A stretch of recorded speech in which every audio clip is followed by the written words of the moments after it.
안녕하십니까? 맥체인 성경 읽기 창세기 32장, 마가복음 3장, 에스더 8장, 로마서 3장입니다. 첫 번째 창세기 32장, 본문 이해에 도움이 되는 배경과 맥락을 소개합니다. 창세기 32장은 야곱이 형 에서를 만나기 위해 돌아가는 과정에서 두려움과 하나님의 임재를 경험하는 장면을 담고 있습니다. 야곱은 하나님의 군대를 보고 그곳을 마하나임이라 불렀으며 에서를 만나기 전 형의 분노를 두려워하며 기도합니다. 이후 야곱은 밤에 천사와 씨름하며 이스라엘이라는 새 이름을 받습니다. 이 사건은 하나님의 약속을 붙들며 두려움을 극복하고 인간의 연약함 속에서도 하나님의 은혜를 의지하는 모습을 보여줍니다. 본문의 중요 구절을 소개합니다. 창세기 32장 28절, 그가 이르되 내 이름을 다시는 야곱이라 부를 것이 아니요 이스라엘이라 부를 것이니 이는 내가 하나님과 및 사람들과 겨루어 이겼음이니라. 본문을 적용하는 데 도움이 되는 가이드라인입니다. 우리는 인생의 어려움 속에서도 하나님의 약속을 붙들고 기도하며 그분의 도우심을 구해야 합니다. 야곱처럼 연약함을 인정하며 하나님의 능력을 의지할 때 새로운 정체성과 사명을 발견할 수 있습니다. 하나님의 계획을 신뢰하며 두려움을 극복하고 믿음으로 나아가야 합니다. 두 번째 마가복음 3장, 본문 이해에 도움이 되는 배경과 맥락을 소개합니다. 마가복음 3장은 예수님이 안식일에 손마른 사람을 고치신 사건과 제자들을 부르신 내용을 기록합니다. 바리새인들은 예수님이 안식일에 병을 고친 것을 비난하며 그를 죽일 계획을 세우지만 예수님은 안식일에 선을 행하는 것이 옳으냐는 질문으로 그들의 위선을 드러내십니다. 예수님은 12제자를 세우고 그들을 사도로 부르시며 복음을 전하고 귀신을 쫓는 권능을 주셨습니다. 이 장은 예수님의 권위와 사역의 본질을 강조합니다.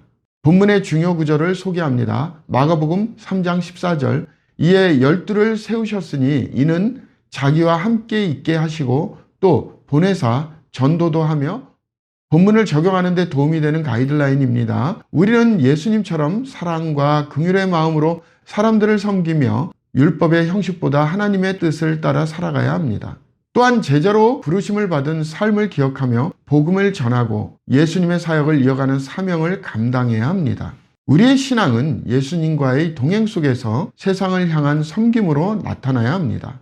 세 번째 에스더 8장, 본문 이해에 도움이 되는 배경과 맥락을 소개합니다. 에스더 8장은 하만의 몰락 이후 에스더와 모르드게가 유다인을 구하기 위한 조치를 취하는 과정을 기록합니다. 하만이 처형된 후 그의 집과 재산이 에스더에게 주어지고 모르드게가 왕의 총애를 받아 높은 지위에 오릅니다. 에스더는 왕에게 하만이 계획했던 유다인 학살 칙령을 철회해 줄 것을 요청합니다. 아하수에로 왕은 이전 칙령을 취소할 수 없지만 유다인이 자신을 방어할 수 있도록 새로운 칙령을 내릴 수 있도록 허락합니다.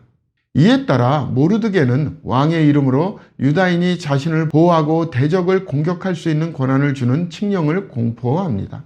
유다인들은 새로운 희망을 얻고 기쁨을 누리며 하나님의 섭리 속에서 구원의 소식을 축하합니다. 본문의 중요 구절을 소개합니다. 에스더 8장 15절에서 16절, 모르드게가 푸르고 흰 조복을 입고 큰 금관을 쓰고 자색 가는 배 겉옷을 입고 왕 앞에서 나오니 수산성이 즐거이 부르며 기뻐하고 유다인에게는 영광과 즐거움과 기쁨과 존귀함이 있는지라. 본문을 적용하는 데 도움이 되는 가이드라인입니다. 에스더 8장은 하나님의 섭리가 어려운 상황 속에서도 그의 백성을 보호하고 구원하신다는 사실을 가르칩니다. 오늘날 우리는 자신의 힘으로 해결할 수 없는 문제 속에서 하나님의 도우심을 믿고 의지해야 합니다. 또한 모르드게와 에스더처럼 우리의 위치와 역할을 통해 하나님께서 주신 사명을 감당하며 어려움 속에서도 하나님의 정의와 구원을 선포해야 합니다. 우리의 삶은 하나님의 주권과 섭리에 대한 신뢰를 바탕으로 기쁨과 희망으로 가득 찬 믿음의 본보기가 되어야 합니다. 마지막 본문 이해에 도움이 되는 배경과 맥락을 소개합니다. 로마서 3장은 모든 인간이 죄 아래에 있으며 오직 믿음으로 하나님의 의를 얻는다는 복음의 핵심을 설명합니다. 바울은 의인은 없나니 하나도 없으며 라고 말하며 유대인과 이방인 모두 죄의 정죄 아래 있음을 선포합니다. 그러나 예수 그리스도를 믿는 자들에게는 하나님의 은혜로 의롭다 하심을 얻게 된다고 말합니다. 이 장은 인간의 죄와 하나님의 의의 대조를 통해 복음의 구원 원리를 강조합니다. 본문의 중요 구절을 소개합니다. 로마서 3장 23절 모든 사람이 죄를 범하였음에 하나님의 영광에 이르지 못하더니 본문을 적용하는 데 도움이 되는 가이드라인입니다. 우리는 우리의 죄를 깨닫고 하나님의 은혜와 구원을 겸손히 받아들여야 합니다. 또한 믿음으로 말미암아 구원을 얻는 진리를 전하며 자신의 삶을 통해 복음의 능력을 나타내야 합니다. 하나님의 의로우심을 인정하며 그분께 영광을 돌리는 삶을 살아야 합니다. 감사합니다.